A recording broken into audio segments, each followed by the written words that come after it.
You miss 100% of the shots you don't take.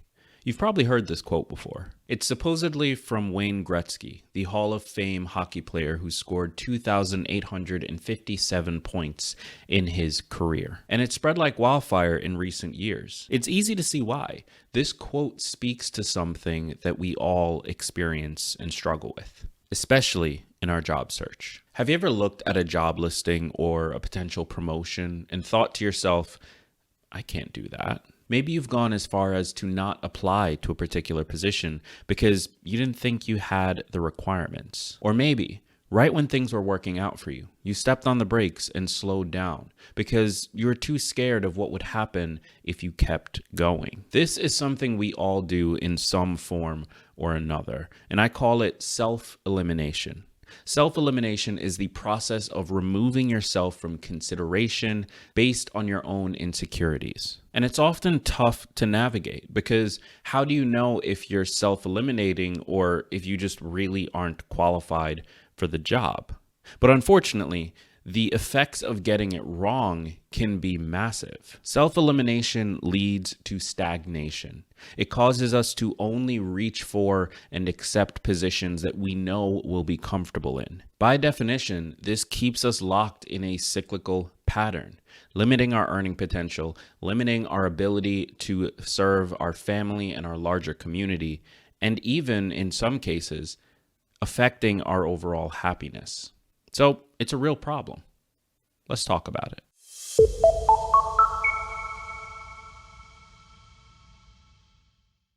So where does the need to self-eliminate come from? Well, one area that we can start our process is in the world of limiting beliefs.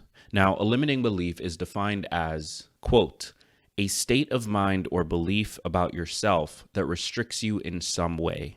These beliefs are often false accusations you make about yourself that can cause a number of negative results. These are the kinds of beliefs that we all carry. Maybe we feel that we aren't good enough or smart enough to take on that new role. Or maybe we feel we'll never be able to learn the skills required to contribute in that promotion. But according to a paper by Lord Suzetta, Frank Babinger, and Natalia Munoz from the University of Madrid, this process is based on the ABC model of psychological disturbance and therapy.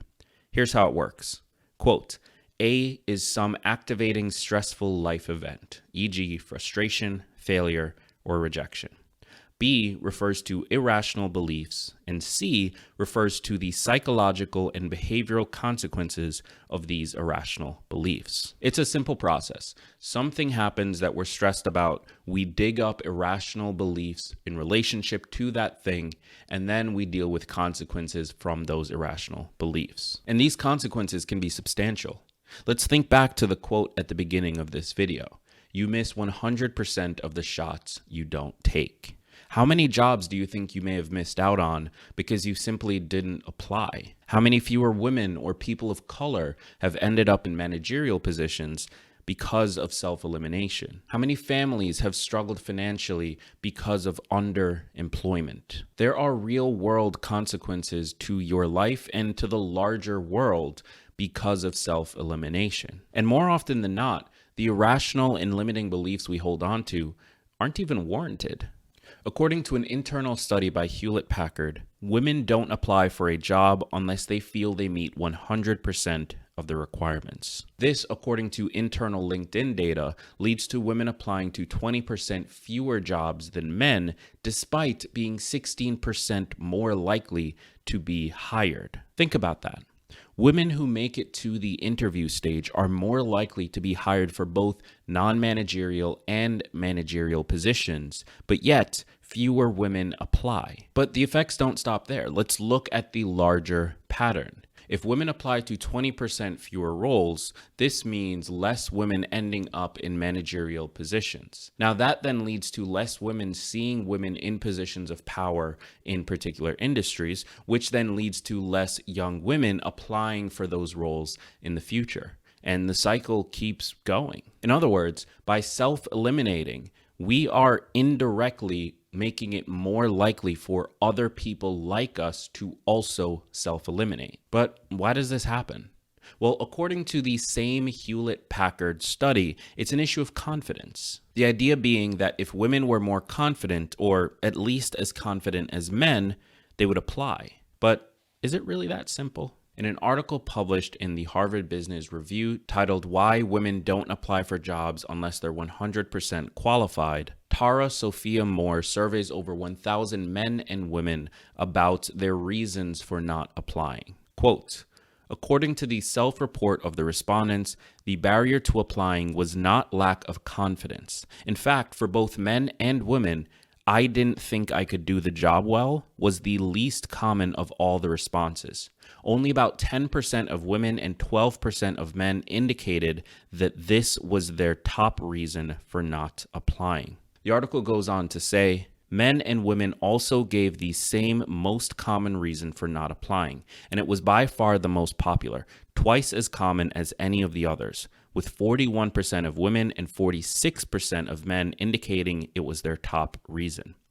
"I didn't think they would hire me since I didn't meet the qualifications, and I didn't want to waste my energy." In other words, the reason that women are less likely to apply for roles has nothing to do with confidence and plays far more into just thinking that the word requirement actually means a requirement. Now, I'm sure that confidence plays some role in our self-elimination habit, regardless of gender, but it would be foolish to ignore the larger system here. If employers are listing unrealistic requirements for a role or requirements that aren't actual requirements, you shouldn't blame the employee or the would-be applicant for thinking that those are requirements. After all, they're not in control of who gets the final role. But then, why do they do this? Well, the truth is that there's no immediate downside to the employer. If they list requirements that aren't actually required for the position, even if they meet someone who applied that doesn't meet all of the requirements, they still get to make the final decision on who they hire,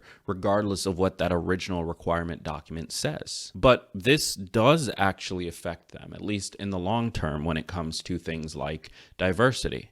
Because across the board, women and people of color are both less likely to apply and less likely to land an interview if they do apply. In a paper titled "Systemic Discrimination Among Large U.S. Employers," Patrick M. Klein, Evan K. Rose, and Christopher R. Walters sent out 83,000 fictitious applications to jobs posted by the 108 largest employers in the U.S. They found, among other things, that distinctively black names are 2.1% less likely to be contacted for an interview compared to distinctively white names. When you then add in the additional filter of unrealistic job requirements, you end up with a system that produces less women and less people of color in management positions down the line. So, what can be done?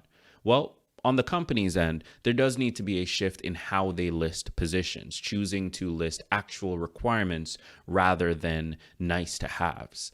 But until that happens, there are some changes that we as applicants can make as well. And the most important change is to better understand what game we're playing when we apply.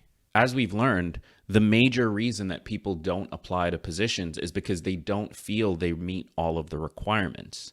We've also learned that this isn't because of a lack of confidence or imposter syndrome. It's largely because they see requirements as actual requirements.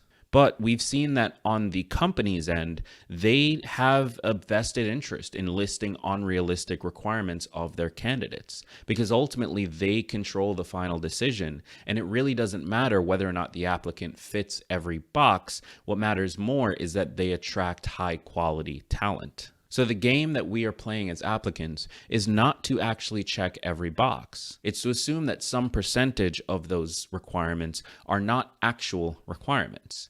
If you see a role that you meet 80% of the requirements for, you should assume the other 20% are more nice to haves or things that you can learn on the job. By understanding how that system works, it becomes significantly easier to apply for those roles that you might not feel you check all of the boxes for. Because on the employer's end, they're not looking for all the boxes to be checked. They're just trying to filter out the people who won't apply given the requirements that they've chosen. But what do you think? Have you ever applied for a role that you weren't quite qualified for? How about choosing not to apply to a role because you didn't feel you checked all of the boxes?